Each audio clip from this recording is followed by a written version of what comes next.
probably this week in viral, we might be moving to Portland for this amazing opportunity.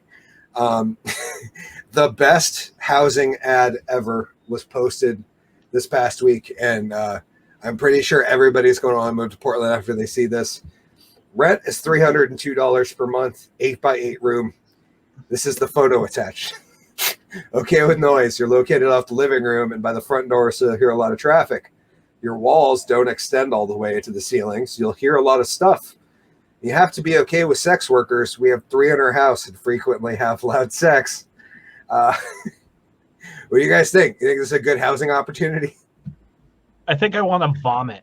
It looked like Pierre in a fucking push-up bra. It does. It's like, I'm a big dude. I don't want to sound like I'm fat shaming here. Although I will. Like if you can not wear pants and take a photo of yourself naked with just the top on, and you're still Facebook and YouTube safe, you need to get on a goddamn treadmill. This is a situation right here. And I found this article because the Post Millennial did an article on this, and I thought it was kind of funny. But the real win is looking. I went to this person's Twitter profile. The best part is this place is a house called the Creatures Co-op, where they have it all laid out. They said, "Hello, we're Creatures Co-op, a queer collective located in Northeast Portland." I almost read that New England Portland just because I'm so used to seeing New England as any. We're a community of 10 creatures, 5 of them being human. It's getting worse. We're looking for one new critter to join us and fill a cheap makeshift room. At least they admit that it's shitty. It is a little bigger than 8x8 and well built out of recycled doors. Just knock before you enter. How did they not say upcycled? That's the real question. It is a little bigger than 8x8. It's located just off the living room near the front door. It has some furnishings and can be fully furnished with no trouble at all. Rent is $302 per month with a $300 refundable deposit. Sorry! And utilities range from $60 to $80 a month. We also collect a monthly house funds, which are usually around $15 to $20 per person. Read our mission statement. Creatures Co-op focuses on building a community of creatures that share common goals. We aim to embrace differences, hold accountability for safe and warm spaces, and be as conscientious as possible in the pursuit of a healthy environment. All caterpillars are bad. Don't be an ableist, which is, for those who don't know, saying don't discriminate against handy-capable people. Don't be racist, homophobic, transphobic, misogynist, etc. You must love dogs. We have 3, and some are loud but very lovable. We also have 2 cats, but they don't need you to love them necessarily. They could care less. No pets of your own, please. Oh, well. You got to be okay with noise. You're located off the living room and by the front door, so you'll hear a lot of traffic. Your walls don't extend all the way to the ceiling, so you'll be hearing a lot of stuff. You got to be okay with sex workers because we have 3 in our house, and they frequently have loud sex noises. Okay with hosting. We host folks on our couch who are in need of transitional housing for 2 weeks at a time. Have little to no belongings. We have no storage space, and the room is small. Be okay being a secret roommate. The landlord doesn't know it, but also seems not to care. Be willing to contribute to a community environment. We all have weekly chore nights that are important to keep us. All pitch in larger chores, too. We all contribute to a free food pile. We have monthly housing meetings where we share a meal / do projects and stuff. We all contribute, and we're able to house funds and funds for larger products. Be actively non-judgmental, kind, considerate, and gentle. PM me with any questions to set up the interview. Does this not sound like your dream housing, GW? I have a question. I have many. Maybe we should write them. I don't have a Twitter. G-Dubs, maybe you should tweet them live on the show. Well, just pull it up. You can shoot tweets over to them and see if they're willing to let the Drunken Under Quarantine show move in. No. I'm not going to do that. Okay.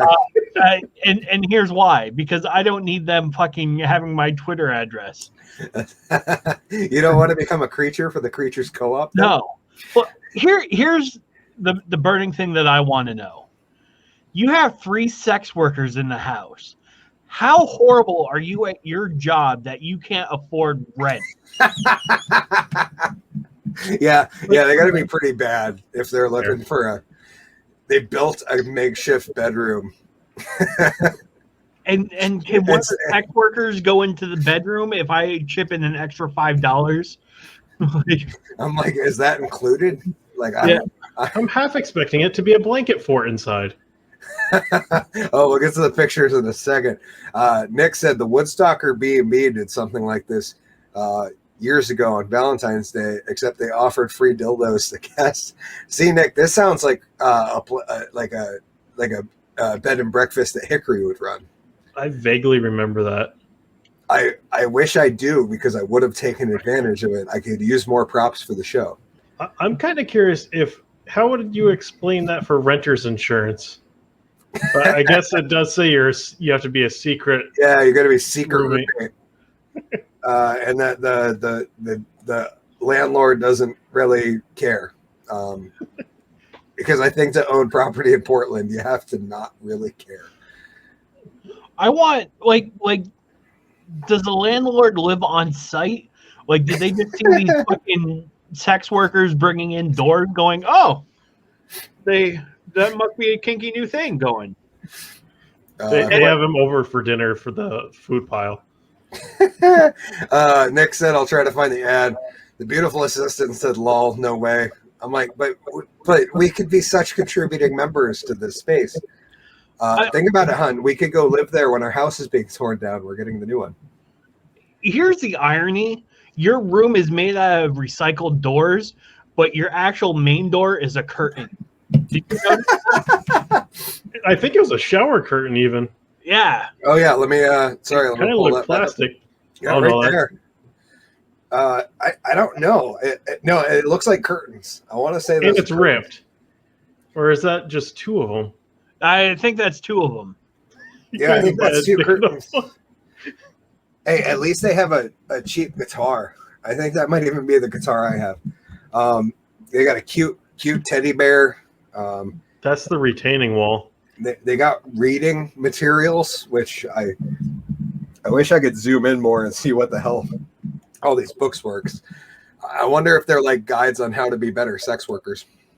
They're definitely not cookbooks for the food pile. Mark said a joyous night with the Woodstocker. Nick Waters said slip and slide. The beautiful assistant said, I think she was responding to Nick's comment that it's different owners now. Nick responded with yes. So I don't know if they're having a conversation in the chat, but that's totally cool too. Yeah, this is a winning site right here. Some of the comments are pretty good too. Desperately need to know why it couldn't just be $300 even. Yeah, it was what, 302 per month. like that's to probably fund one of these ladies, like the amount of condoms she uses per month, just like $2 worth. I don't know. She upcycles her condoms. The single string of lights is sending me. Yeah, that's pretty good too. I could only imagine if those were black lights. I guarantee it took a minimum of 6 house meetings to come up with that number.